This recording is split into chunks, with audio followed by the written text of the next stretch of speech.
Welcome into T4G Sports. The NCAA is investigating the 12-man penalty loophole Oregon used to win over Ohio State. And before we jump into this, make sure to hit the like button, subscribe, click the notification bell, and let's talk about this. During the Buckeyes' final drive that ended with Will Howard sliding with no time left on the clock while in field goal range. Remember that's very important. While they're in field goal range.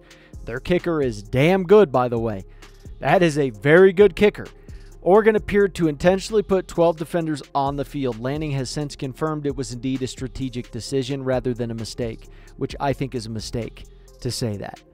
And I'll tell you why here in just a second. Because the clock isn't reset after 12 men on the field penalty, the Ducks were able to burn off time to burn off the clock while defending Ohio State with a one-man advantage. This guy goes on to say, he says, it was frankly a brilliant maneuver that ended up making a huge difference in a game where literally every second mattered. It also perhaps predictably drew the attention of the NCAA Rules Committee. To me, this is unethical and pathetic. And if you're an Oregon fan, do not say that this is a brilliant move, because it's only brilliant when it's not happening to you. Because if it happened to you and you were on the other side of this where Ohio State did this to you, you guys would be blowing up all the airwaves. Oh, you'd be blowing up all the airwaves and being like, that's pathetic. That's how they had to beat us, is cheating. That's exactly what all of you guys would say. Now, your team is doing this and your coach openly admitted it as if it's a strategic advantage. Wow.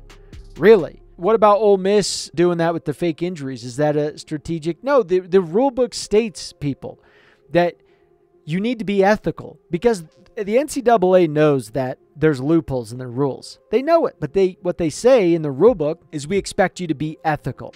No unethical behavior. It's like having a curfew where it's later and you say, look, just don't be unethical, right? And everything's good. And then some guys ruin it for everyone else because they're just doing stupid shit. It's like a speed limit where it's 55 miles an hour. There's a difference between going 60 in a 55 and going 90 in a 55. Michigan was caught doing 90 in a 55 with the whole sign stealing. Well, everyone does it. Yeah, but there's a difference between how you're doing it and everyone else is doing it. You're taking it to another level. Same thing with faking injuries. There's a difference between some guys doing it occasionally and then Ole Miss doing it to where that's how they're winning games. Like, that's how they're changing the way the game is being played and how the game ends. They're changing the end result. Same thing with Oregon. You're changing the end result because you could do this every single play. Imagine going into halftime and some team's trying to go down to a 2-minute drill and you just leave 14, 15 guys out on the field and they have to hike the ball because it's not a dead ball foul. They're going to likely throw it. Could be an incomplete pass. All that time goes off the clock, and then you're only going to gain 5 yards. So what an offense is going to have to do, because you could just keep doing that every play. Who's to say that, hey, you can't keep doing that every single play and only you substitute 5 yards for seconds? So then what an offense is going to have to do is hike the ball and kneel it. Hike the ball and kneel it. Hike the ball. And then let's say you have a big play, and then, oh, here comes a fake injury. This is where college football is headed. This is pathetic. I'm sorry, this is pathetic. It's absolutely pathetic. If you're an Oregon fan, do not even try to say that you think this was brilliant or you think this was good or any of that, because I know for a fact, and everyone does on this planet, that if the roles were reversed, we know you would not be like, well, you know, I'm glad Ohio State did that against us to win in a close game. I'm glad they did that. Now, I'm okay with losing through a loophole like that. I'm fine with that. There's no way you would say that. This is unethical. I think it's incredibly stupid that Dan Lanning even opened his mouth and said that, because the rule book states you should be ethical with it, and he openly admits it was strategic. You call it what you want, but it's unethical. You know what you were doing. You were playing the rules. And I would bet my bottom dollar other coaches saw that and didn't do it. I guarantee you there are other coaches out there. Of course, I can't guarantee you, but come on, let's be realistic.